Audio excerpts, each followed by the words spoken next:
Okay, let's continue what we were doing in the last class. We were looking at rolling tires, we were looking at what we called as free rolling, and we were also, that's what we were doing, free rolling, and we were going in deep into the concept of how contact pressure influences various things that are happening at the contact patch. There was a small slip of tongue in the last class. Please note that when I drew the tire, okay, I think that's how we drew the tire, and that's the velocity. So whether it's braking or accelerating, the velocity is, the direction is the same. So I think that instead of acceleration being in this direction, I put velocity. Please note that that's acceleration. So the acceleration is in that direction. So the ground, we said, will be, you can have that stationary and the ground moving in the opposite direction. We said that that's the relative velocity. So please note that it is the acceleration. And it's obvious, but nevertheless I just wanted to make it clear as to what we were talking about.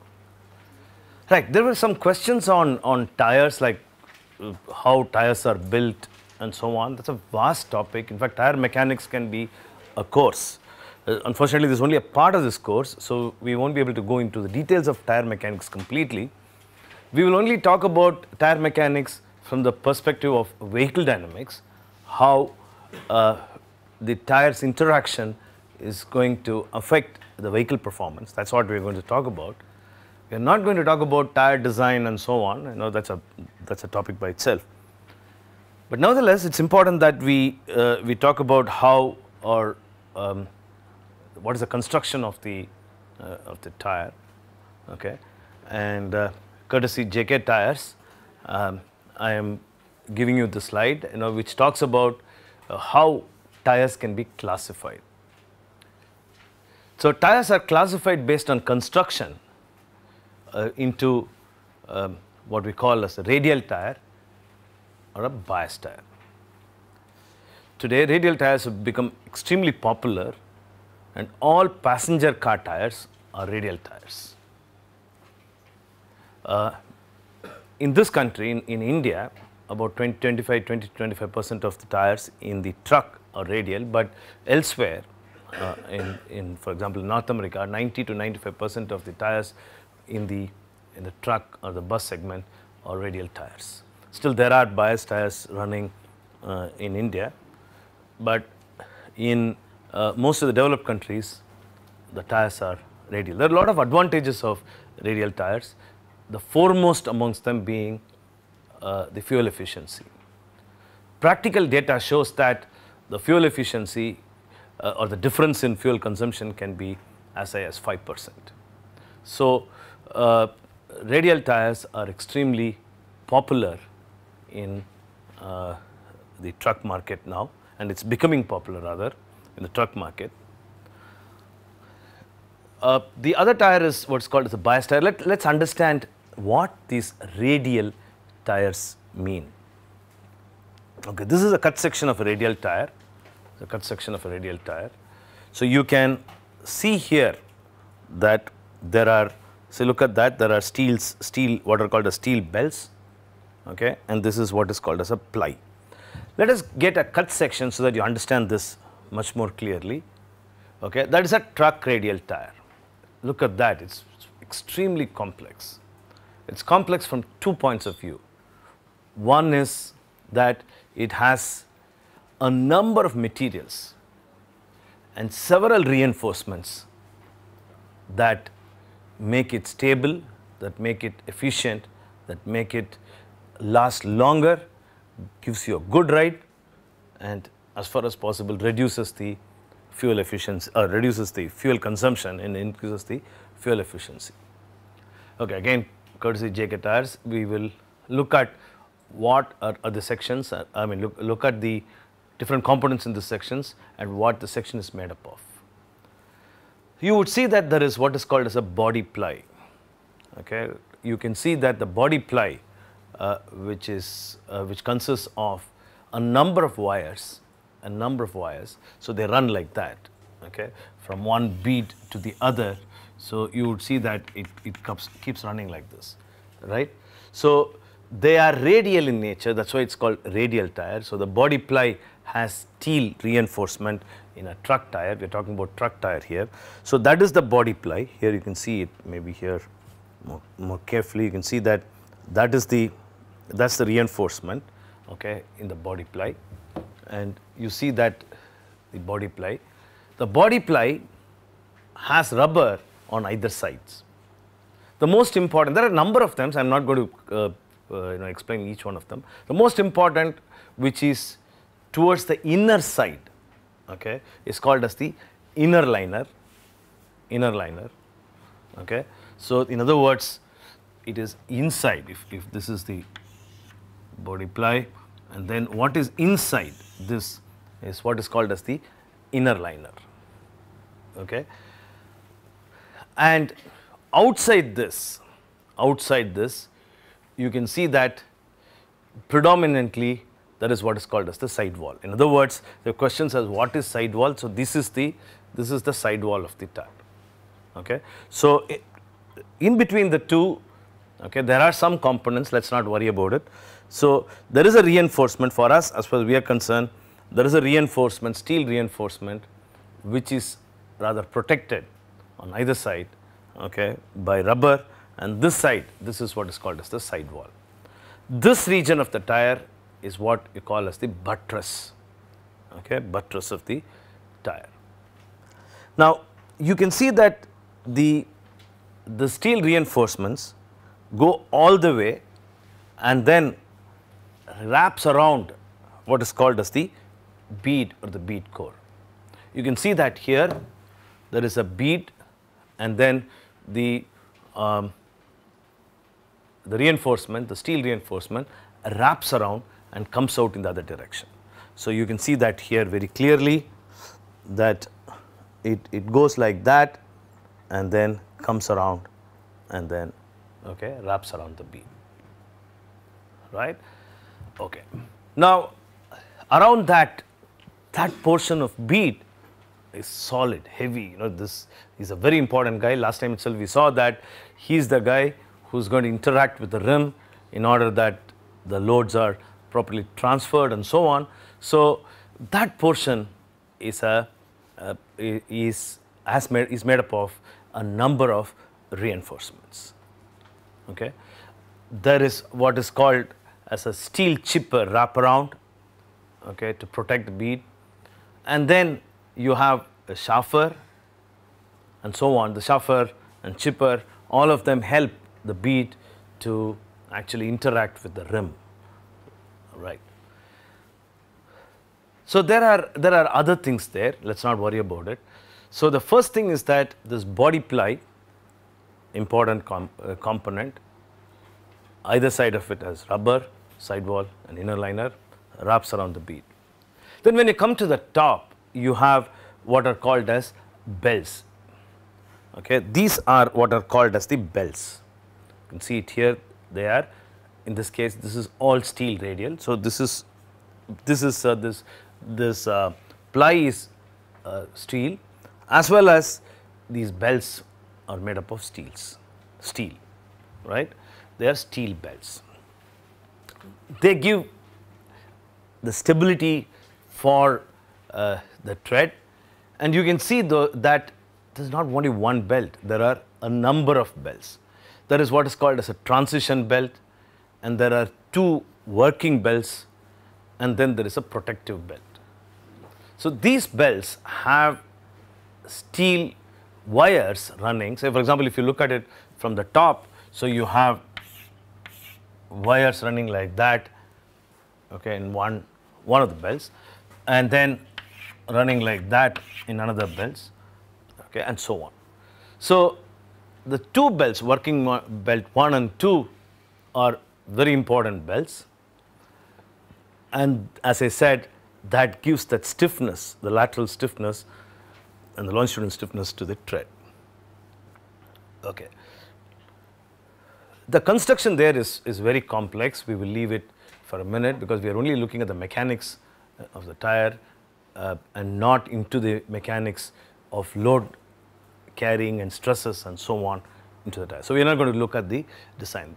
From design point of view, how you place that belt, what is the width of the belt, what is the angle, and all these things, how many belts are used, all these things become important. There can be 4 belts, there can be 3 belts, and so on.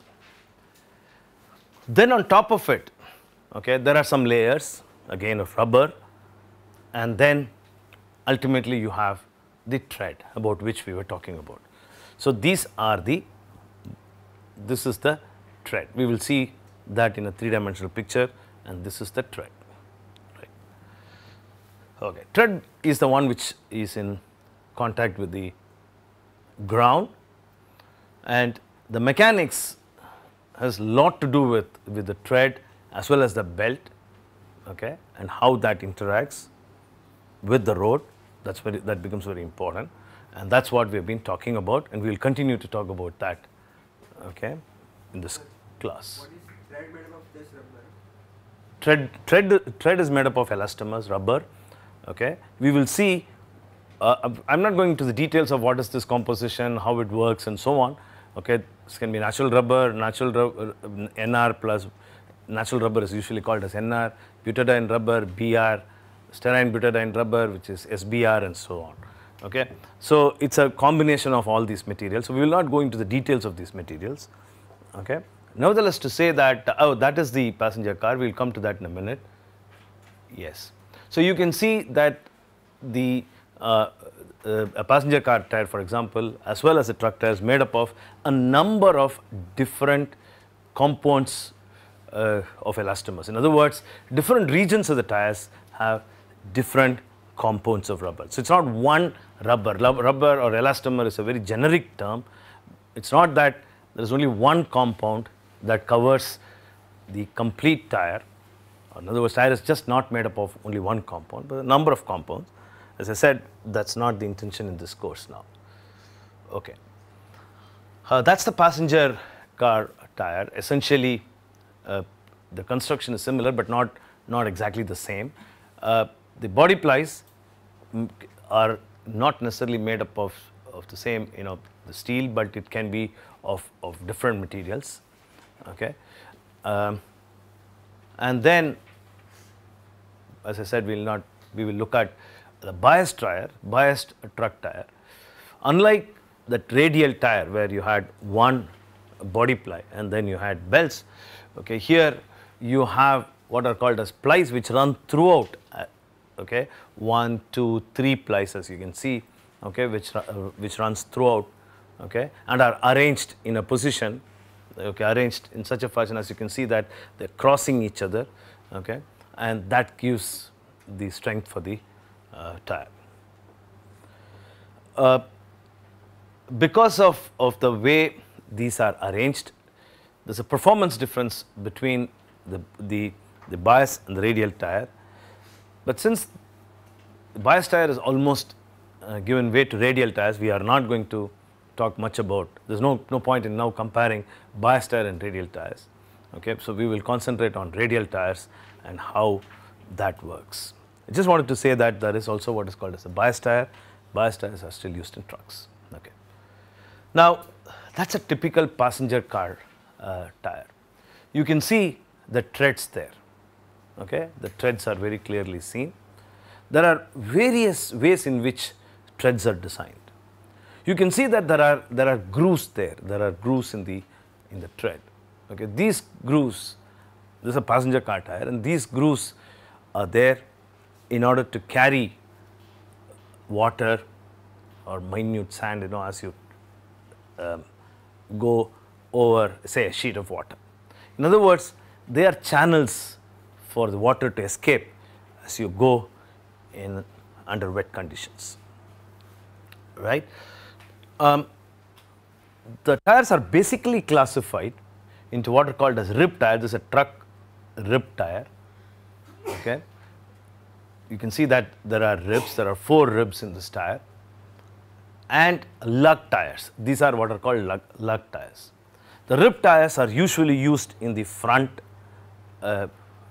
wheel. Not necessarily that it should only be used in the front, because there are buses which uses this in the rear also. This basically, this is a steer axle tire, performs very well when it is in the steer axle. So this is a rib tire, okay, which is used in the steer axle, and that's a lug tire which is usually used in the drive axle, that's the rear. Okay, so these are rear tires, and the front is a rib tire. But in a passenger car, you can't have two different types of tires. So you have tires which are a combination or a hybrid of these two, which you would say all-wheel tires. So all-wheel tires are a combination of this kind of lug pattern and a rib pattern. Okay. So you would see that a passenger car tire is sort of a combination of these two. Even for truck, you have a combination, okay, all-wheel tires, where you can use the front as well as in the rear. Okay. So this is sort of a very brief introduction on how the tires look like, though we are not going to use that knowledge in this course. Okay, we are going to go more into how the tires interact, but nevertheless I think it's good to know how the tires look like and so on. Now coming back to our contact patch, coming back to our longitudinal forces and all that what we did in the last class, remember that we were looking at a tire which is under free rolling condition. Let's get back to what we were doing in the last class. We will switch and go back and look at some practical aspects of this contact patch as we go along. Okay. So that was the tire which was rolling. We talked about the varying radiuses in this tire. We talked about R0 becoming RE and then becoming RH and so on. And under this we had drawn three figures. We talked about the contact patch.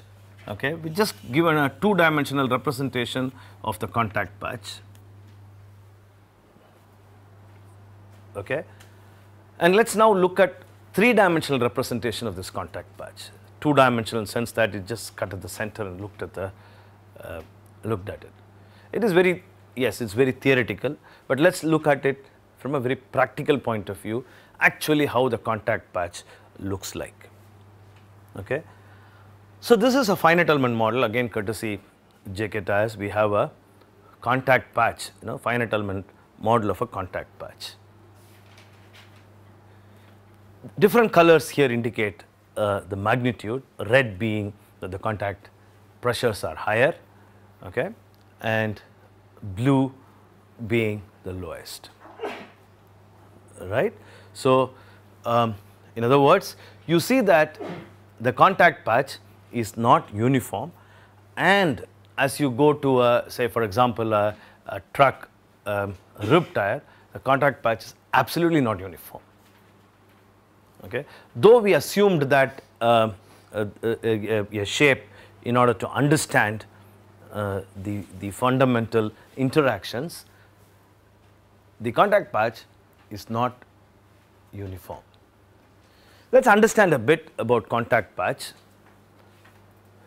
because that's an important parameter for the vehicle road interactions, right. Okay.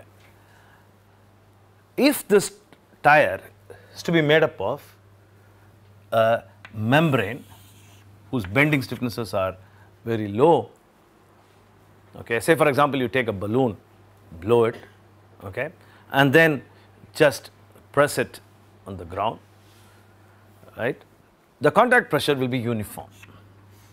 Contact pressure has to be just equilibrate this, the inflation pressure, and so the contact pressure, okay, will be uniform. Strict conditions, that has to be the case, or theoretically that has to be the case when there is no bending stiffnesses and other things that we are going to talk about are involved.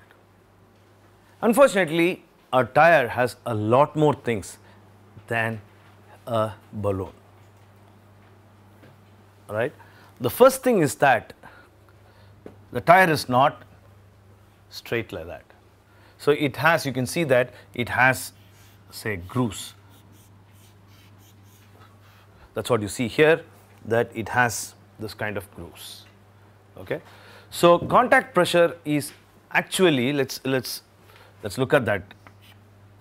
Let's say that that's the inside. I'm just extrapolating or I mean exaggerating or blowing or zooming the area at the center. Okay. Now here is the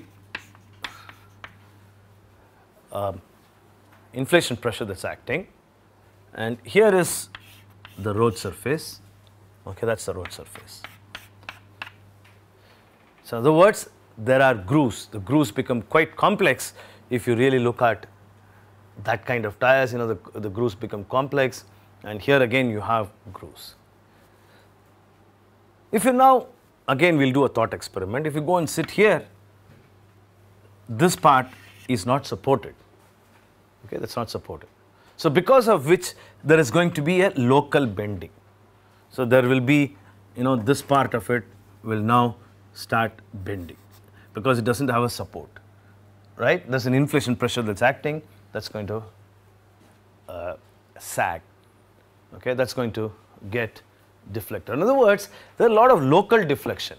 Number one, when compared to a nice membrane or a balloon, which you keep it at the surface, there are going to be local deflections. But you will have soil or some particles going into it. Yes, we are now, right now we are not talking about water or anything entering there. We are just as it rolls. You know, this is exactly how it looks like in that picture, okay, as it rolls, right? Fine. So we are not, in other words, we are not looking at a soil road, a tire on in a deformable soil. We are looking at tire which is running on an asphalt road, okay, which does not deform, right? For all practical purposes, that's fine, right? Okay. If the soil, then the whole analysis is very different. Okay, how the soil deforms, all those things have to be taken into account. Okay, that's why you have what is called off the road tires, which is called as OTR or off the road tires. We are talking about truck tires which are running on a asphalt or flat roads, right? Okay. So the first thing is that the constant pressure is affected by these kind of local bending, right? So the pressures in this region on either side, in these regions, they are going to be affected. That's going to be affected. That's the first thing, right? So that's one factor. The other is the sidewall. So that's the sidewall. So actually what happens is this. So under, look at that, you know, under pressure, the sidewall will be like this. And so there is a deformation of the sidewall, and the shape of the sidewall is different from what it is now, and when it's under pressure, then the sidewall shape changes, right? And that's going to have an effect which is very important for this contact pressure distribution. In other words, you will see that if this is the undeformed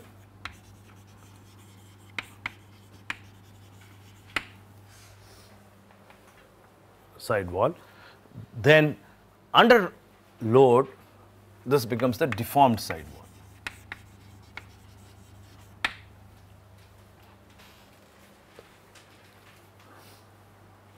Right.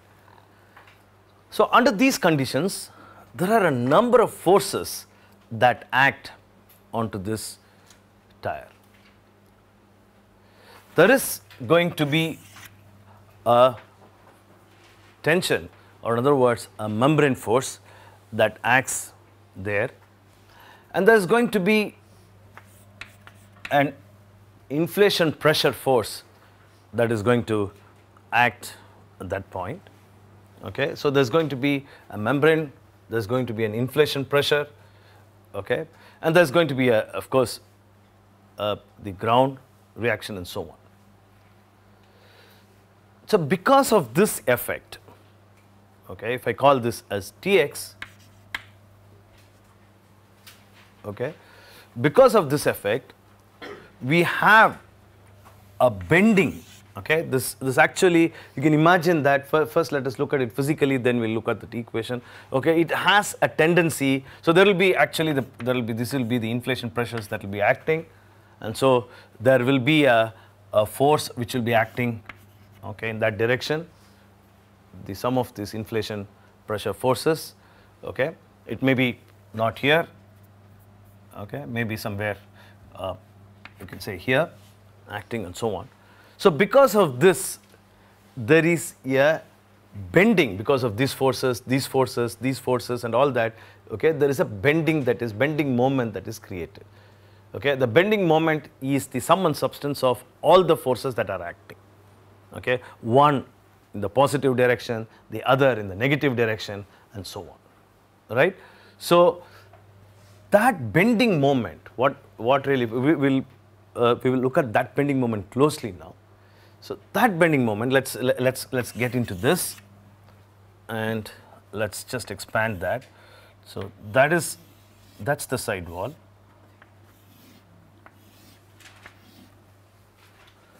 Now assume that this whole thing is now bent, and so we have a bending moment acting at this place as you had seen there. Okay. So now what would happen because of that bending moment? There will be more reaction forces here. Okay, there will be a reaction force here. Depending upon who wins, there are a number of forces there. Who wins, there will be a reaction force at this edge. In other words, this bending is going to alter the contact pressure distribution. This bending is going to alter the contact pressure distribution. Clear? Okay.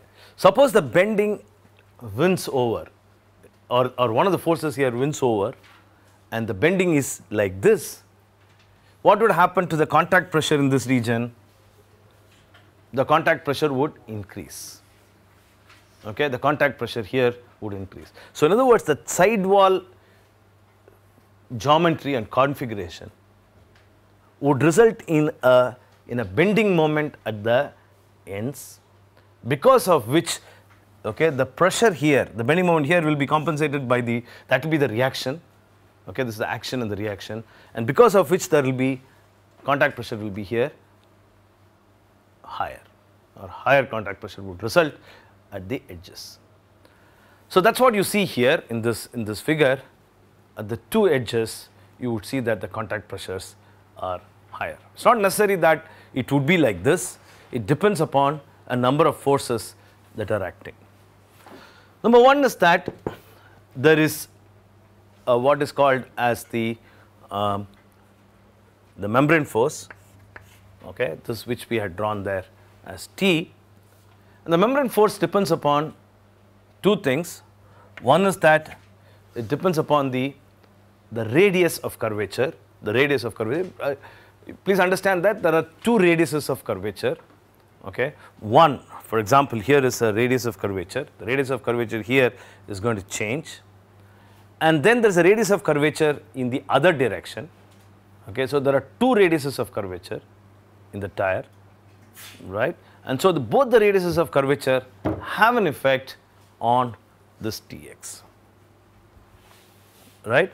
Both the radiuses of curvature have an effect on Tx. Of course, the other things that have an effect on Tx are the inflation pressure and the force in the Ty direction.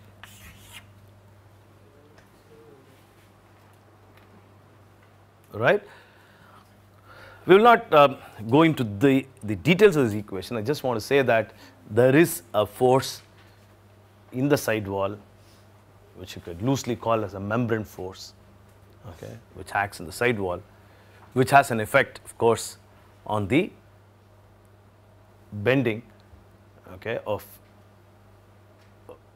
at the contact patch edge, right. That's the first thing.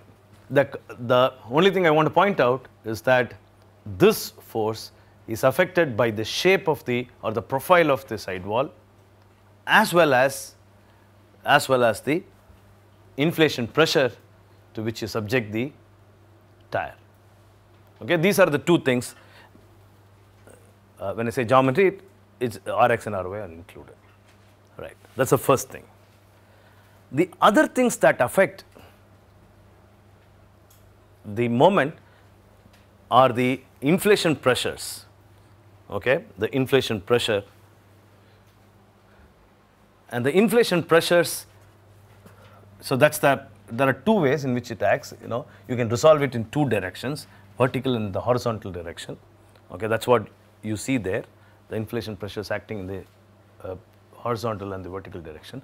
So they have a tendency to have a bending moment in this direction, one direction. And this Tx has a tendency to have a bending moment in the opposite direction, with the result that there is an addition and there is a subtraction. Right? So if in other words, it's very simple to understand. So if this is the W, okay, what is that W? Let's get back. So say this is the W, this distance is the W. Okay, so hence you will see that everything here depends upon the geometry. So if that's the W, then you can see that there's a minus sign here, which acts in one direction, and then the other things is in the opposite direction due to inflation pressures in opposite direction and acts like this.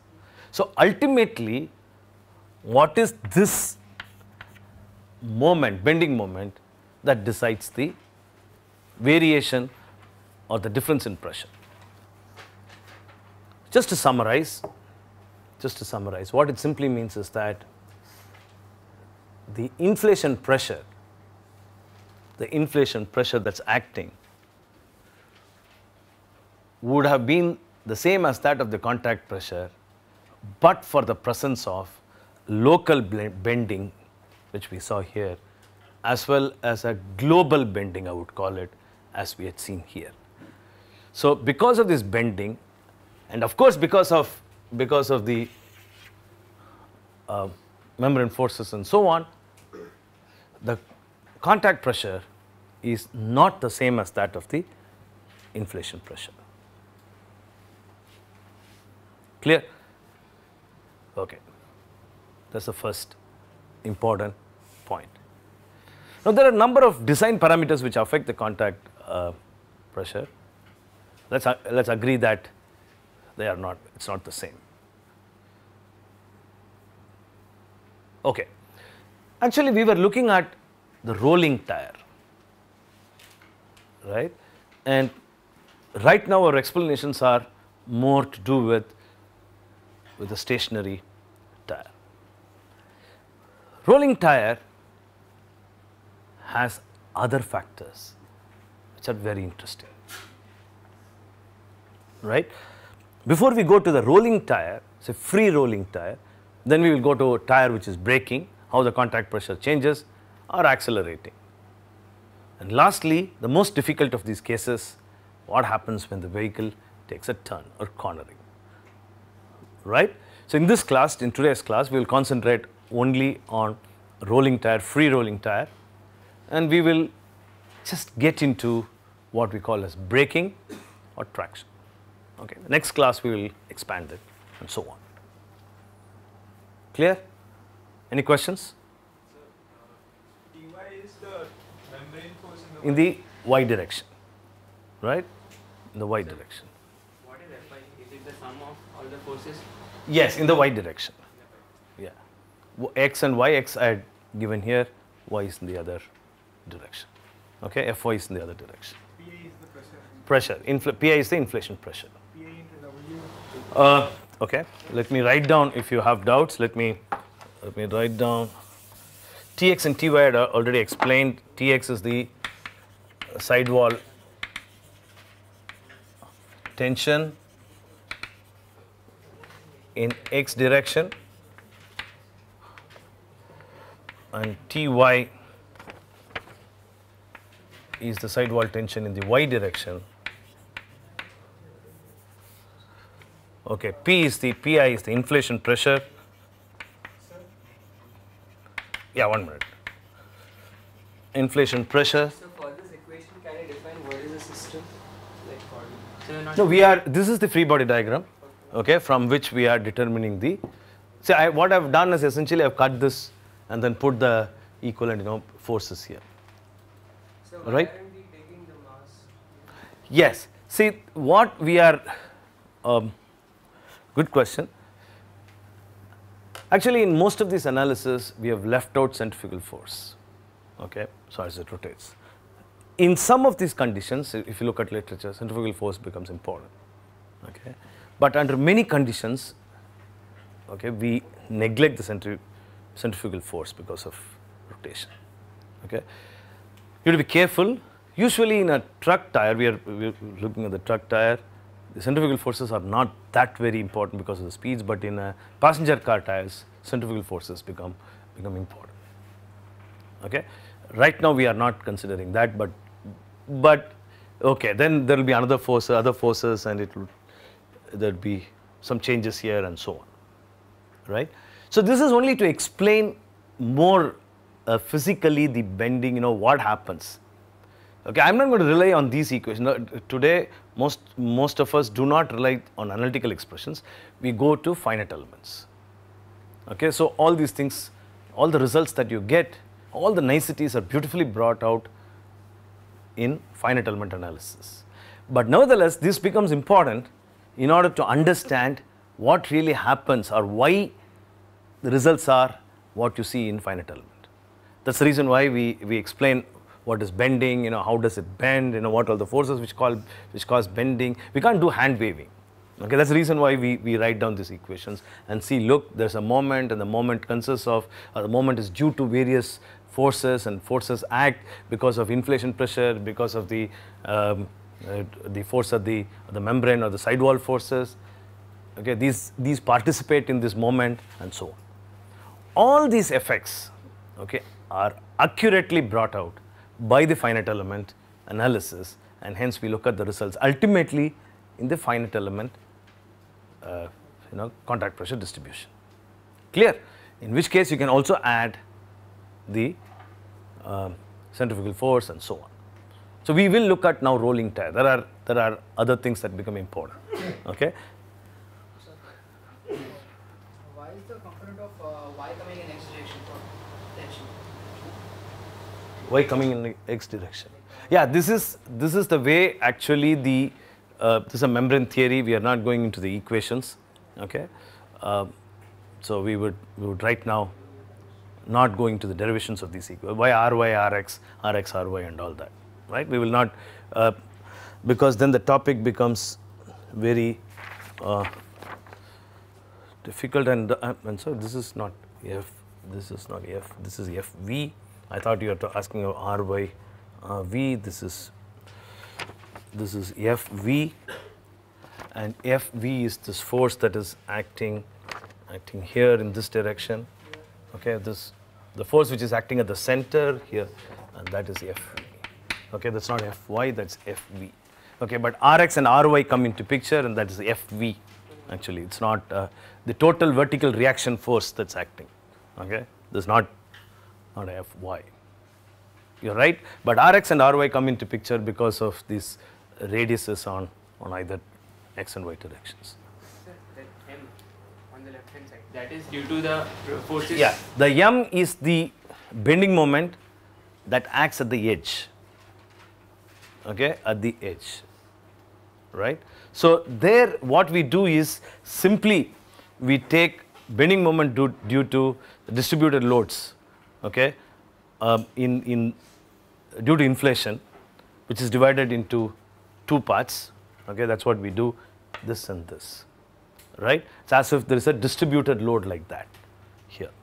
Okay, and this is the result of the bending moment due to the distributed load, and that acts in the opposite direction. Okay, ultimately you have a bending at the edge, period. So that is balanced by the forces, distribution of forces. Yes, on the road. yes. See, what is this? What do we mean by distribution of these forces? If you want to understand this, it's again very simple. If you have a doubt, let's say that I have a cantilever beam. Okay, now I have, it's a distributed load, that's acting on the cantilever beam. Okay? So there is an action here,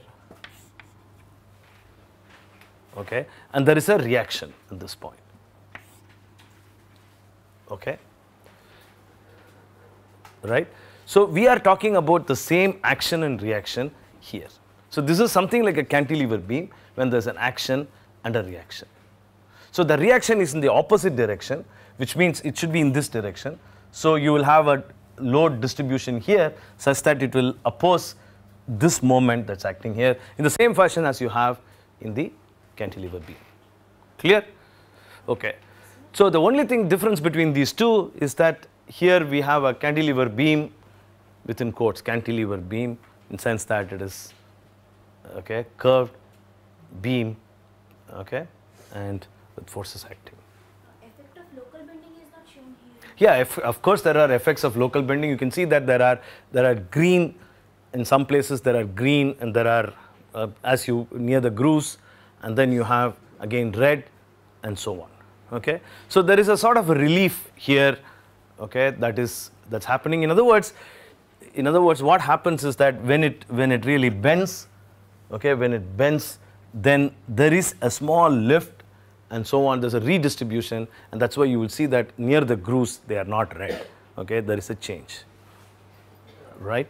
So there are two components of pressure. Yeah. So there's an inflation pressure. That's why the two components are what we give that. Are they PIX and PIY or? No, there's no this PI, only one pressure. One pressure that's acting this direction. That is the inflation pressure. The force, the result of the inflation pressure can be divided into two parts, okay, or two in the x and y direction. So what we have drawn here is the inflation pressure, right? Let's come back here, and so we are talking about rolling. So this is the what we call as the static pressure. Rolling has a very interesting things that are going to happen when it's rolling with respect to contact pressure. Let's see what happens, and then we'll explain. Okay, that's a contact pressure of a rib tire. Look at that. When this is a sudden change. Okay, you will see that there is a change between the two. Contact pressure when it is stationary, and you can see the whole thing gets twisted, right? You see further when it is okay, the same thing with the different limits. You would see when it is braking, look at the way the contact pressure now changes. When it is traction, look at the way the contact pressure changes. So in other words, you can see that, let's get back to this. So you can see that there's a change in contact pressure. Okay, there is an adjustment of contact pressure. Why does that happen? Right, that's our next question.